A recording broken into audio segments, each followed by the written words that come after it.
Alberta Primetime with Michael Higgins. Welcome to Alberta Primetime. Ahead tonight, our politics panel on the partial victory for a petition by Alberta's separatists. But first, countdown to the deadline. I wouldn't be surprised to see if there was an entry of financing that comes from a proponent that is from outside of Canada.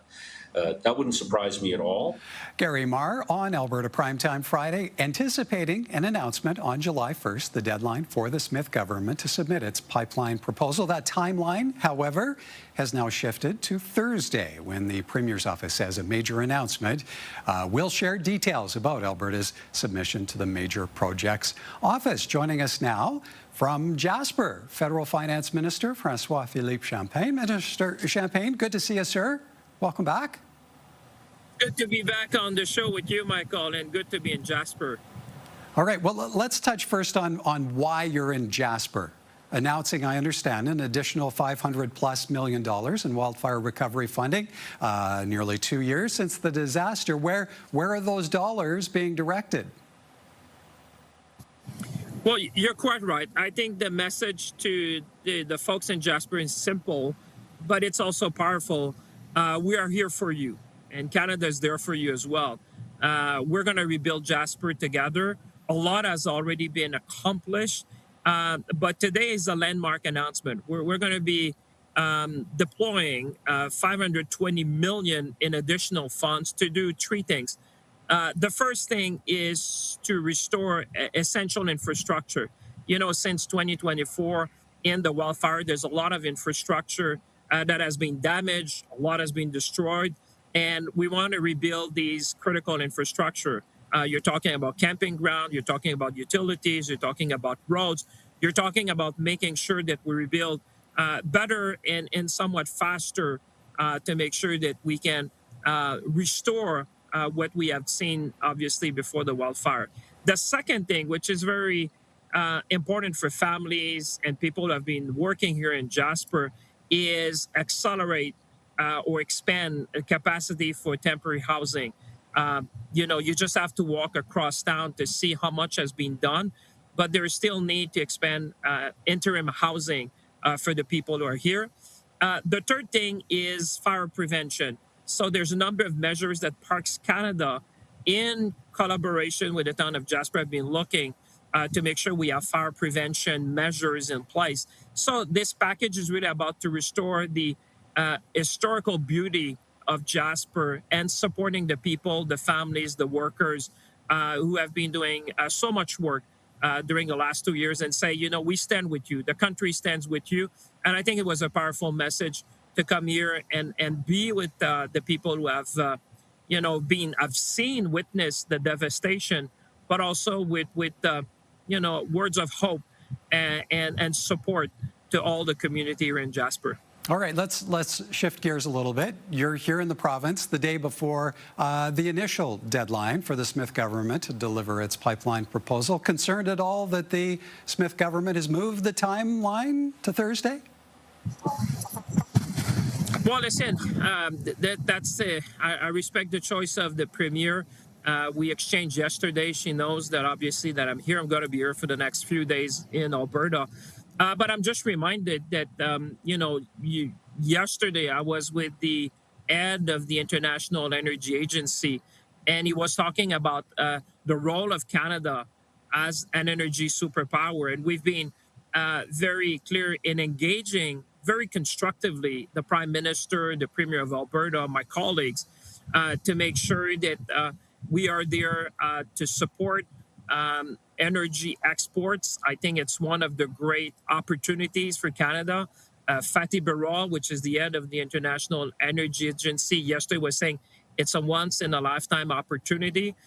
You know, at a time where the world is fractured, trust is probably the most sought-after commodity. And I think today people understand the nexus between the crisis you're seeing in the Middle East and energy security.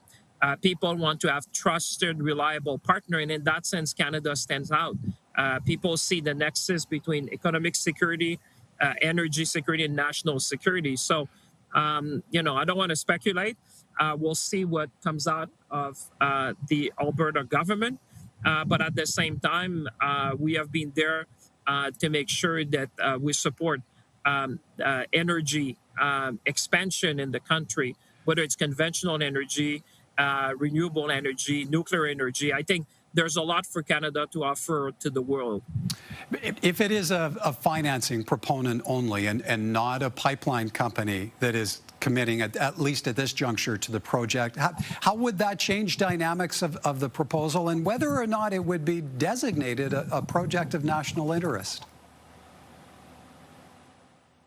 You know, one thing I've learned, Michael, in my years in government is not to speculate. Let's see what's being put on the table, and we'll take it from there. What I can see, though, is that as Canada is being sought after as an energy producer, as a trusted partner for energy security, both for our partners in Asia Pacific and in Europe, I think there's a role for Canada to play. And we have been we have worked constructively with the province of Alberta, with British Columbia as well. We are very committed to make sure that we reach our full potential. And like I said, the world is craving for what Canada has to offer, particularly as people see what's going on in the Middle East. Diversification, they want a country which offers stability, predictability, and opportunity. And I'm not surprised to see that kind of interest in Canada. When I sit at the G7, it is clear that energy security is top of mind now. And energy is destiny in many ways. So, you know, the fact that we can produce more, the fact that we can produce responsibly, sustainably, is very attractive to people around the world and our allies in particular, like I said, both in Europe and in Asia Pacific. Okay, let's quickly close on Canada Day here in Alberta. You mentioned a moment ago you'll be spending the next couple of days here. Well, we learned today the Prime Minister will also be in Edmonton on Canada Day. What's your government's message to those Albertans either contemplating or even sold on a referendum vote pushing towards separation? We're stronger together. There's no doubt about that. The Prime Minister, like you said, I understand will be in Alberta. I will be in Jasper with the community, spending the day here to support the community, and tomorrow celebrate Canada Day. This is a town which you see a lot of resiliency, courage, compassion, very Canadian values. So I'll be very pleased to be with the people here of Jasper after this landmark announcement and say we're going to rebuild together. And I think, you know, this is all about building Canada strong. I see many opportunities for Alberta to shine in the Canadian Federation, and I've always been a good ally of our colleagues here in Alberta to support economic growth, support the province, and really make sure that we reach our full potential together. So I think it's a message of hope, a message of support here to the community in Jasper, but more broadly, to all our friends here in Alberta. All right. We'll have to leave it there. Appreciate your time this evening, Minister Champagne. Thank you, sir. It's always a pleasure to be with you. Thank you very much, and happy Canada Day a bit in advance. Indeed. All right. That's Federal Finance Minister François-Philippe Champagne joining us this evening from Jasper.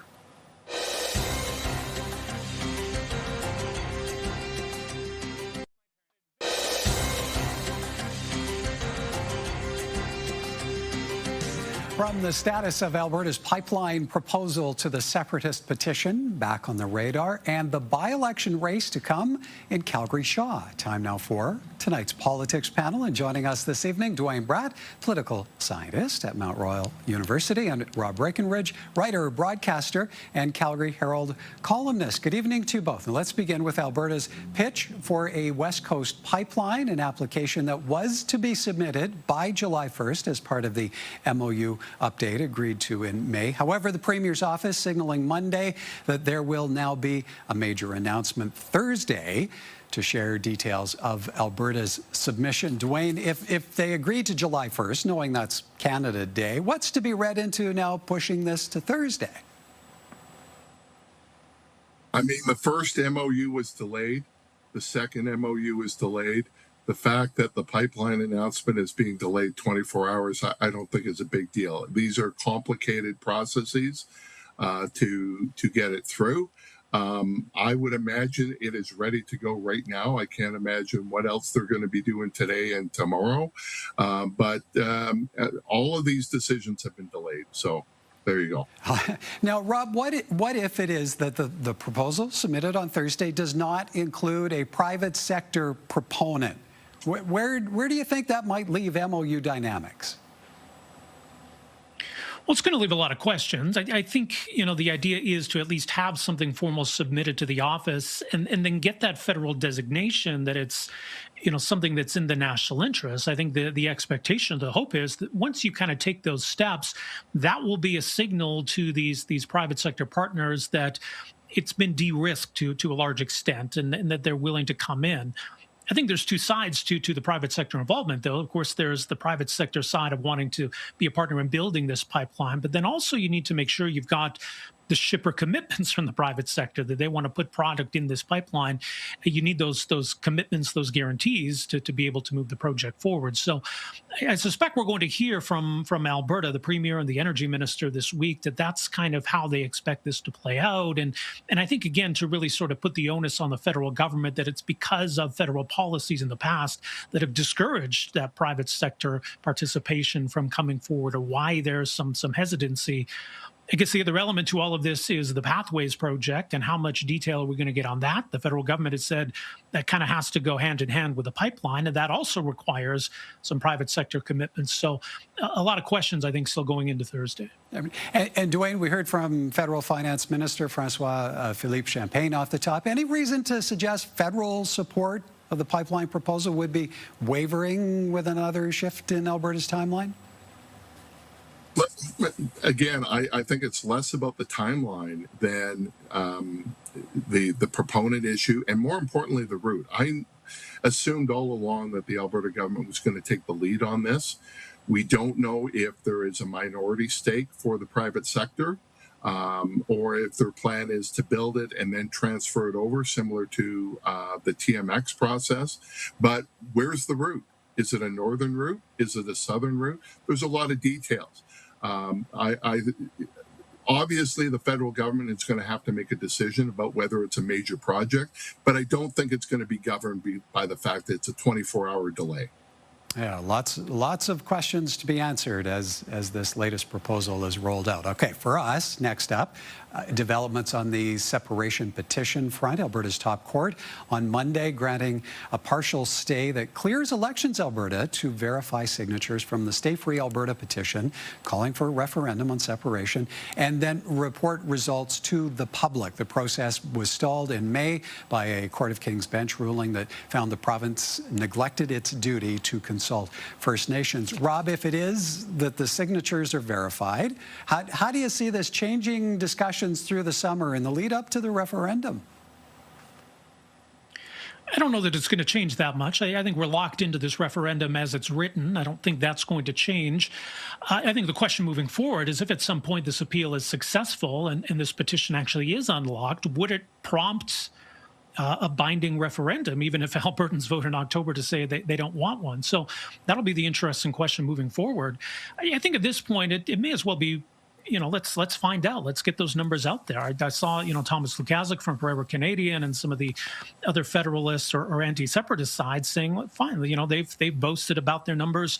Let's see what they actually did. And I guess there's the other question: does this shed any light at all on any aspect related to the data breach and what happened with the voters list? So at least it gives us some clarity around this effort and what those final numbers were. Like I say, I don't think it changes the trajectory we're on, at least until October, but maybe some question after that. Dwayne, you're now to be debating independence with Derek Fildebrand, the former MLA and current publisher of the Western Standard. This happening in Calgary, July the 9th. Another of our panel regulars, Donna Kennedy-Glantz, I understand, is to moderate. How do you see this petition development influencing that conversation, especially if it is verified by Elections Alberta by that point? I don't think it's going to affect the debate at all. I think it's an important ruling. I think we need transparency to know just how many signatures were collected and whether some of those involve fake names achieved through the data breach. So right now, the Premier and Jeff Rapp and Mitch Sylvester have all said 300,000. Is there actually 300,000 signatures? We know the Forever Canada petition had a spillage rate of about 10%. So are they at 270? Are they at 260? I think it's important for everybody to know what is at stake here and what they achieved. And I think the volunteers who gathered that signatures need that validation as well. Rob's right. The question isn't going to be changed. This was a compromise question that the Premier's office came up with, kind of combining Jeff Rapp's question and Thomas Lukaszik's question into their own. I will say, I find this argument about a binding referendum versus a non-binding referendum to be a false choice. There is no such thing as a binding referendum in the Canadian Westminster parliamentary system. It's all non-binding. It's all advisory. So I think that's the important thing to be said. There's nowhere in the Constitution where it talks about binding referendums or referendums at all. Rob, before we go to break, I want to ask, how uncomfortable do you think or expect Canada Day to be tomorrow across the province? Well, I think there's an opportunity maybe for federalists or the pro-Canada side, or people who just want to keep this country together to be a little more vocal about it, to wear that patriotism on the sleeve a little bit more than they otherwise would. It was interesting. There were a few debates, I think, in some, a few different municipalities across Alberta, whether to let separatists have a float in the Canada Day parade, which would seem like an odd fit. So how do the separatists approach Canada Day? Do they protest or try to make themselves heard, or they just kind of take a step back and not be seen as ruffling feathers and then get back to making their case as of July 2nd. So I'll be curious to see kind of how both sides embrace it. All right. Time for us to take a bit of a break. But when we come back, what to expect from a by-election race in Calgary Shaw? More from our politics panel in a moment.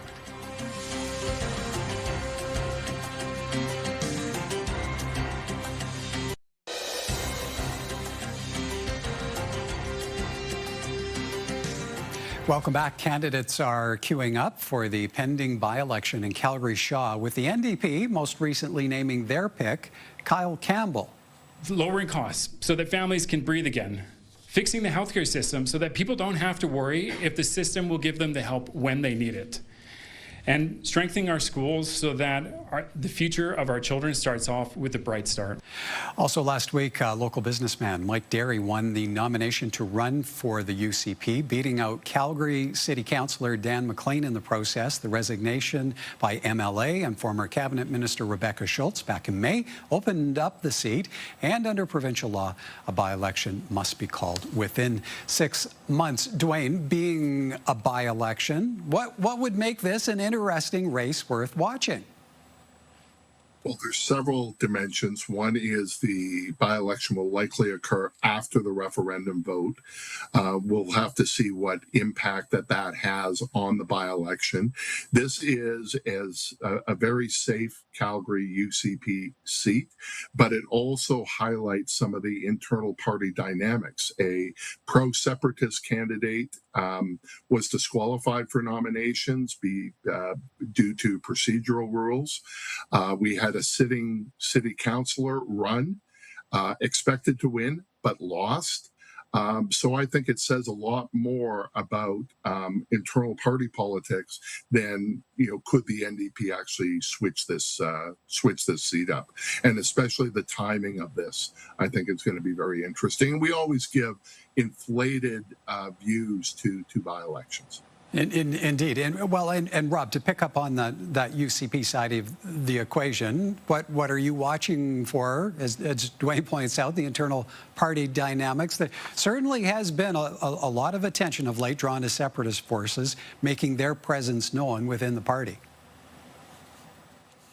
Yeah, I think as Dwayne alluded to, I mean, the timing of all of this is going to be interesting, and the Premier's really played her cards close to the chest here on when she intends on calling this by-election. And there had been some rumored and floated dates about all of this, but ultimately we don't know. It needs to be called by the end of November, and probably the Premier would just as soon leave it till after the referendum. It would be an odd fit to slap it on the October 19th ballot, and it would be certainly, I think, an awkward fit to try to have it before the referendum. So that's the most likely scenario, but what does that foretell then for how the UCP is perceived after us having gone through all of this, or the perception that it's a separatist linked candidate in this riding? How much baggage does that carry after all of this?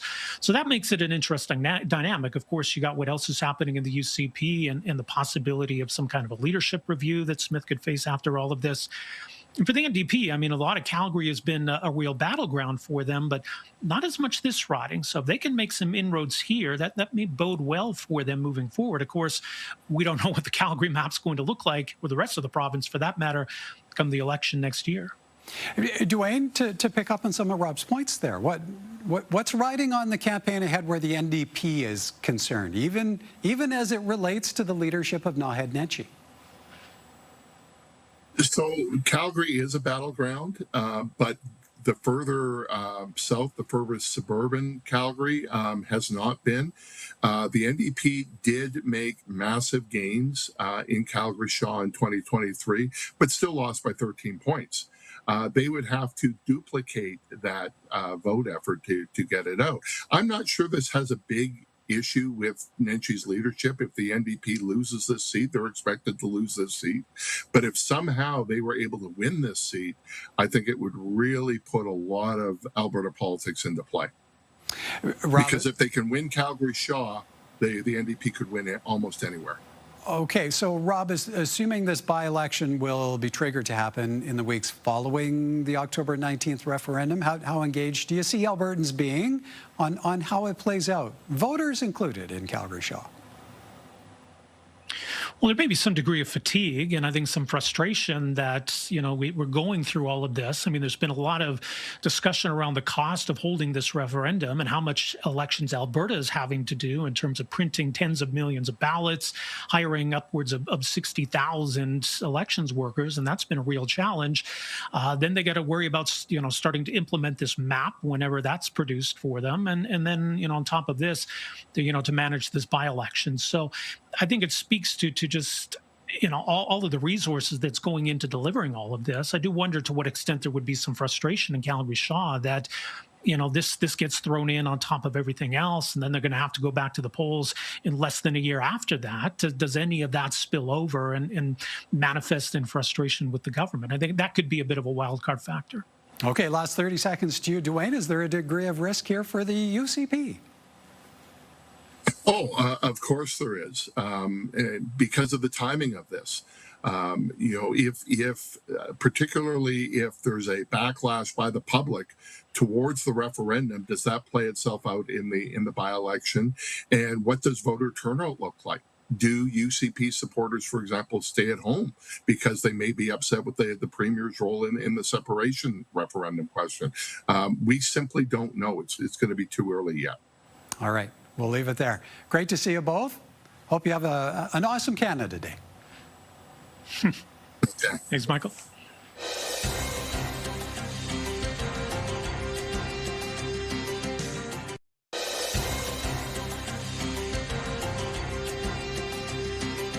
Now, here are a few responses to a recent story posted by CTV News about Elections Alberta getting the green light to verify the separatists' petition.